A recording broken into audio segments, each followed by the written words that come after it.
Hey guys, Professor Bill of Comic Book University, and we're going to be talking in the Marvel Superheroes Advanced role-playing game system about teleportation. Yes, that's right, hopefully all things teleportation. And anything that I didn't cover or anything that you'd like to add, please feel free, comments below, and we will absolutely get to them. Okay, so teleportation for the most part will be found on page 23 of your player's book. That's the big blue book. You'll also find it in the back of that book, the actual power itself.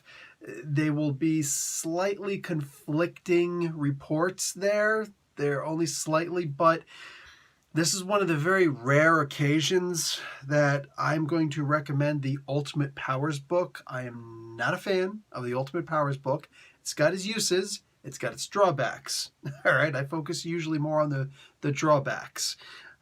In this particular case, though, it serves well to actually uncollude, all right, to unclog some of the problems between the front and the back of the player's handbook. Anyway, let's get into this. Teleportation, you're basically going to be using flight speed, but make no mistake, there is no speed involved. That's right. This is instantaneous movement, all right? Movement without actually moving. You're going to port from here to there. All the space in between, you're not actually crossing in one way or another. You're just appearing over there. So, yeah, you're doing it instantaneously. Now, one of the ways that I like to rectify this in my head, because it takes 6 seconds to go from here to there if you're flying, right? And of course, there's acceleration and all that stuff. You don't have to worry about that with teleportation. You're moving at your full speed. Don't even worry. But that instant transportation, what that means is that if a teleporter and a flyer are going to the same place, the teleporter gets there first. All right. We've actually seen this in practice in some of the X-Men comic books where they're going up against Alpha Flight. Nightcrawler versus Aurora was a really great way. She's trying to fly over this way, fly over that way, fly over that way, and everywhere she goes, Nightcrawler teleports right in front of her. Hey, so where are we going? And just really good. I love that. So based on that exact mentality, the player who teleported gets to go first. Now, there are still certain drawbacks with teleportation. Every single time that you teleport, you are going to have to make a feat roll. You're going to have to make a power feat roll, power rank. So obviously the higher power you got, the better.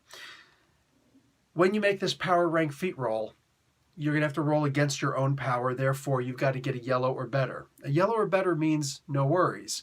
But if you get a green or less, you're going to be essentially stunned for a round. You can't act in the next round. So you get to where you're going, but you're just kind of like, okay, no, I'm good. Let me walk this off. And you're taking baby steps. You've got zero intuition, anything. You are useless that next round. And that's that.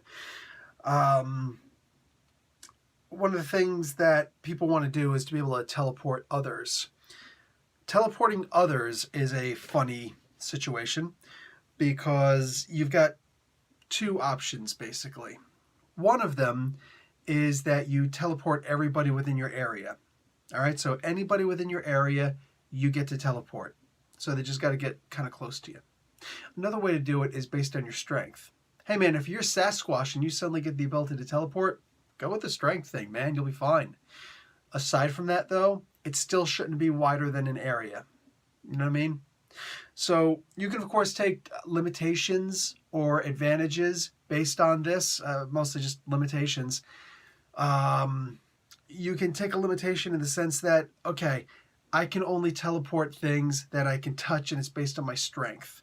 That would kind of stink. You know what I'm saying? Because the area teleportation is still going to be the best one, no matter what your strength is. But for all intents and purposes, taking the limitation that it's based on your strength and people have to touch you or you them, that I think would be a limitation. All right, that's just the way I look at it. You're of course going to get some kind of a player who's going to say, okay, what if I use my elongation powers and I touch this person from across the room or they touch me like that? Yeah. If they're just being silly, then the answer is no.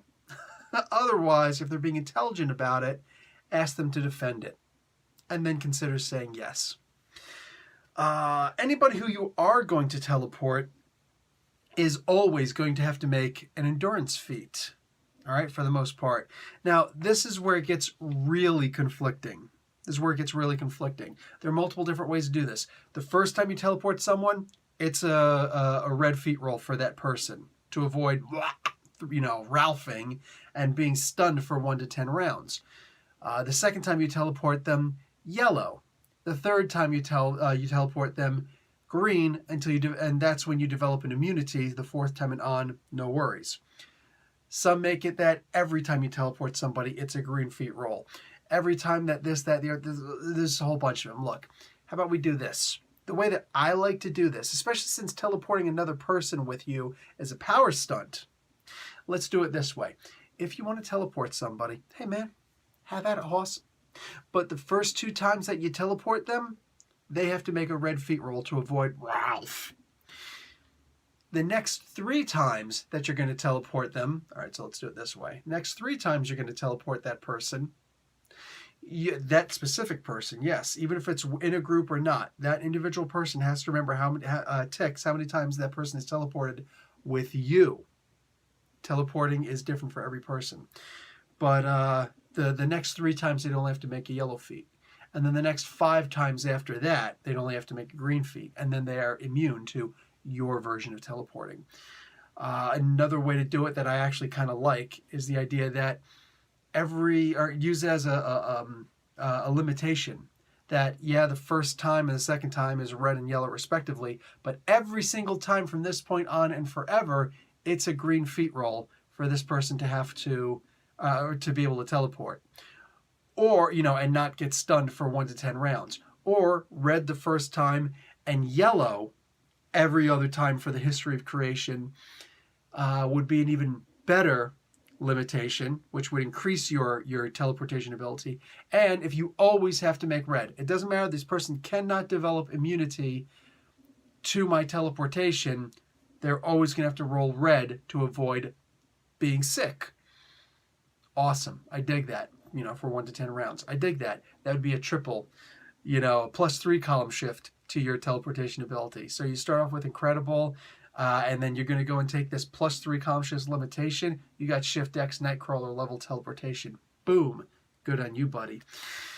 And a good way to get out of that is that each person who is going to be teleported, they can actually use a power stunt of their own to resist your teleportation sickness.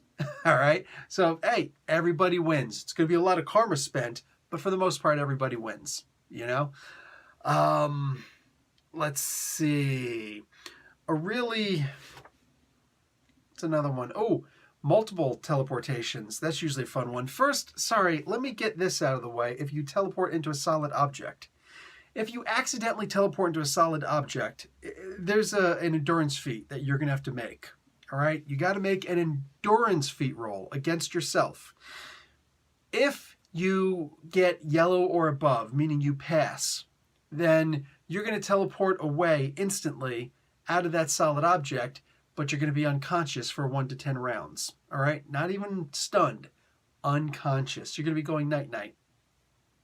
If you fail with a white or green roll, you're going to take damage equal to the material strength of the object you teleported into ×2. Yeah, it's like that.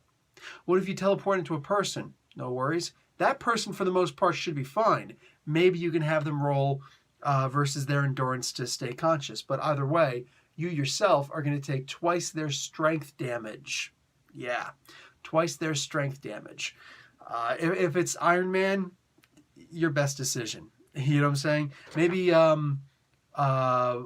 combination of material strength of the armor plus the strength of the whatever. Just I don't know, however you want to do it. Have some fun with it. Multiple teleportations.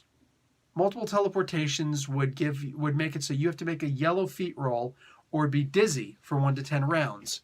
Dizzy is not stunned. Dizzy means that you lose your ability to perform your teleportation power for 1 to 10 rounds. So, multiple teleportations, you get a little dizzy, you can't teleport again for 1 to 10 rounds. What constitutes multiple ports? It's not stated, so it's up to the judge. This judge says 3 teleports within 3 rounds. However it's going to be done. All right? You can make multiple attacks with your teleport. Okay, dude, no worries. But you're hit now. Plus, doing multiple attacks with power is not the easiest thing in the world. But hey, give it a shot. It's supposed to be only with the face rip skills, though. The fighting, for the most part. So, some of the limitations that you could do. Let's say you're going to make gates. All right? Instead of just actually teleporting yourself someplace else, let's say you teleport by way of opening a small portal. All right, Gateway is one of the people who does this. If you remember Gateway, and nowadays it's Manifold, I think is his name. That's Gateway's son. Gateway himself was the guy with the X-Men. He was the Aboriginal, had the bolo whip, and he can teleport people. If you open some kind of a gate, or like Sideways does in the current new age of DC heroes, and he can just put his hand through it and reach something else. Spot actually does that. Then yeah, there you go. you can do that, and that would be a depending on what exactly you're trying to accomplish here. You could say that's a limitation because maybe somebody can't, or maybe somebody's able to jump through that portal with you. Now, one of the ways that you could avoid that is by taking further limitations or, whatever. But yeah, it's just one of those things that messes with you. Now, this does bring me to my next point, the different ways that people teleport. For the most part, everybody who teleports in the Marvel universe, they're simply going through a different dimension. And this dimension could be of size, shape, it could be, it's a 2-dimensional world, it's a 1-dimensional world, it's a 4-dimensional world. 5th dimensional. We're talking about, time. So I'm actually porting into a different dimension and just walking for like a week. But I'm immortal when I'm in this realm. But I'm walking for a week to get to the next portal. And I go through. And then I, remember, I should be in mid-punch for somebody. Psh, whatever you want to do. Cloak teleports through the Dark Force dimension. What do you call it? People, Spot, look at the way that Spot does it. Hellstrom is a very interesting one, and we're going to get to that a little bit later.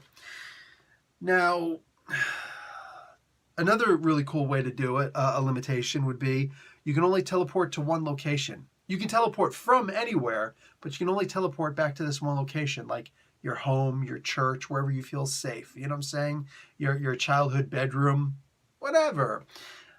This could be rough because there could be people waiting for you if they learn the way that your power actually works. But for the most part, you could even do this under stress, under duration. And the distance that you can travel really shouldn't be an issue. It's planetary. It would be considered planetary. And I would say make it a power stunt if it were off planet, someplace else. If you're in a different dimension entirely, yeah, that would be something. I don't know how you're going to pull that off. But hey, maybe. It all has to do with planar shifts, right? Okay, so let's look at power stunts.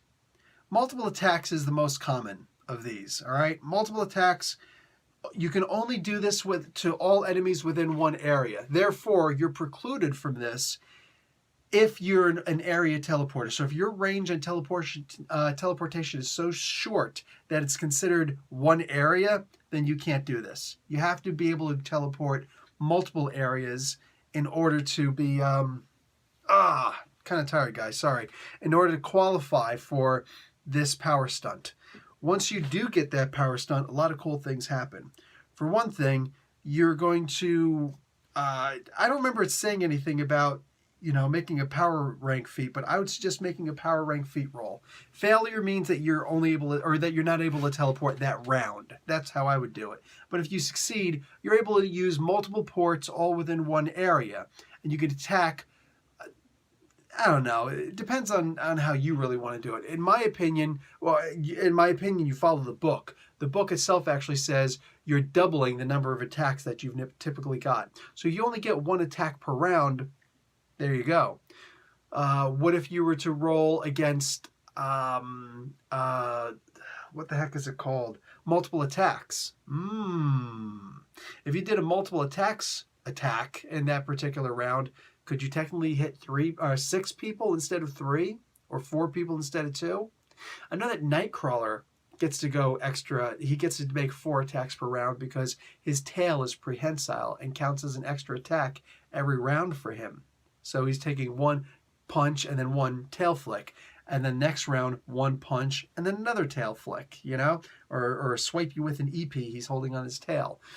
So that's the way he's able to attack multiple people. But for the most part, if you've only got 1 attack per round and you do this power stunt, no worries, but you're only getting 1 extra attack. That's that. Maybe you can make a fighting feat roll just against your fighting that you'd be able to, I don't know, just have fun with it, literally. Just have fun with it. There's a whole bunch of different ways to pull this off. The cool thing, though, is that you get free dodges that round. So every time that you do your teleport, you're considered dodging. So you can actually make a free dodge against all the attacks in that area. Unless it's an area attack, no, I can still see that happening. You teleport into an area, bounce all around the place, start smacking people up, and then teleport out of the area. Yeah, why not? I don't see any problem with that. Okay, teleport others without you. Teleporting others with you is one thing, but let's say you get to the point where you're like, okay, I'm going to touch this person and teleport him someplace else. Cool power stunt, dude. Some people already have that ability, but learning how to teleport others through power stunts, very cool. You have to make agility feat roll if the person is moving. So if the person is running and you're going to do the teleport others thing, then you're going to be at you got to make an agility feat to do that. Every 10 foot away that they're away from you, so you're actually pointing and trying to use the power, every 10 feet they are away from you, every area they are away from you, you are actually going to be considered -1 column shift to your power, or excuse me, to your agility to make this work. Yeah, they're messing with us. They're messing with us. One of the cool things that I think that you could do with a teleportation power stunt would be to teleport others through hell. All right? Cloak does a version of this, but another person who does this often is actually Hellstrom.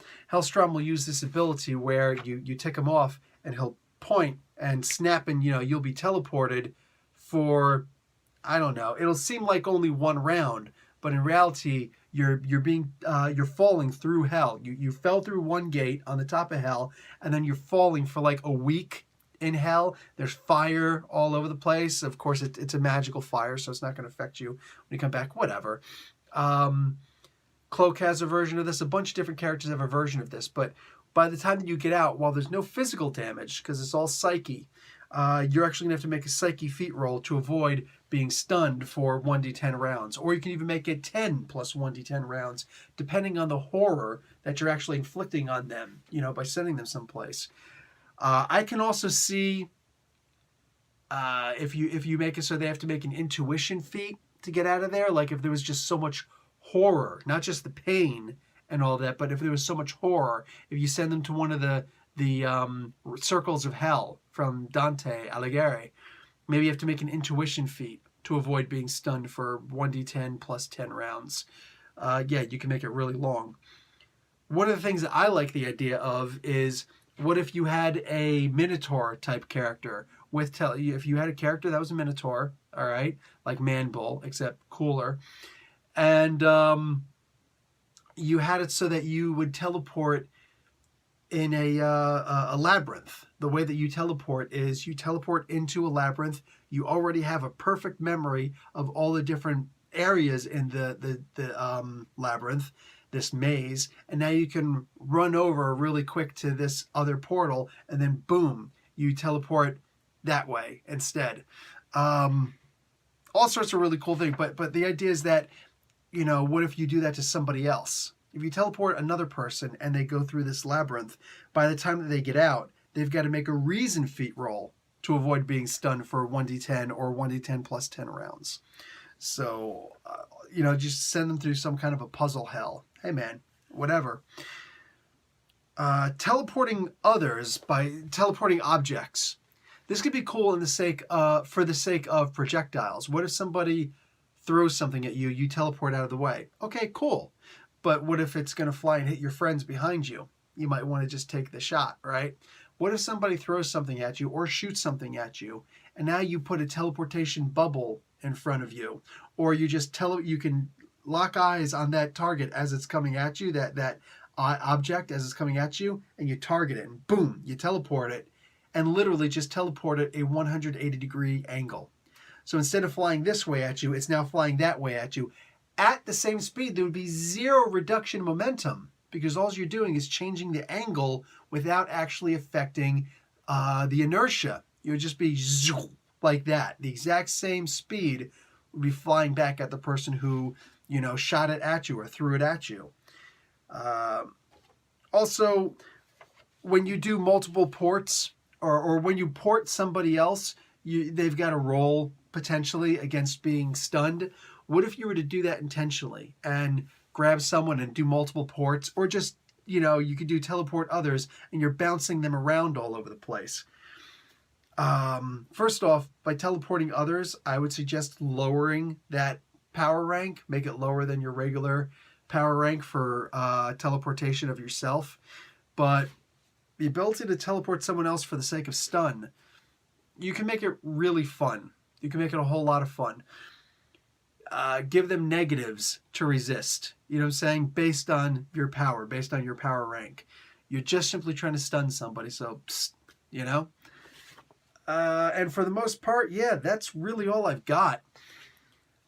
There's all sorts of different ideas you could do with this ability. Remember, every single teleporter, for the most part, is going to teleport differently than the next guy. And that's something that's important to remember. So think of how you teleport in the game, how do you use teleportation in the game, and then how can you exploit that to help you out. What if you were to really mess with somebody and teleport away the oxygen in their lungs? That's a really cool stun.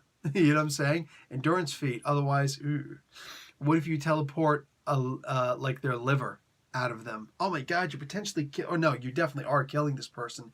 The question is, how long will they survive and how many endurance ranks will they lose before medical attention gets there? Anyway, so many different things you could do with this. Just have some fun with it. Ooh, what if you teleported a rock inside of somebody's belly? Oh, man. Have some fun with it. Have some fun with it. Guys, that's going to be it for me. Good gaming. Professor Bill, Comic Book University. Class dismissed.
Thank you.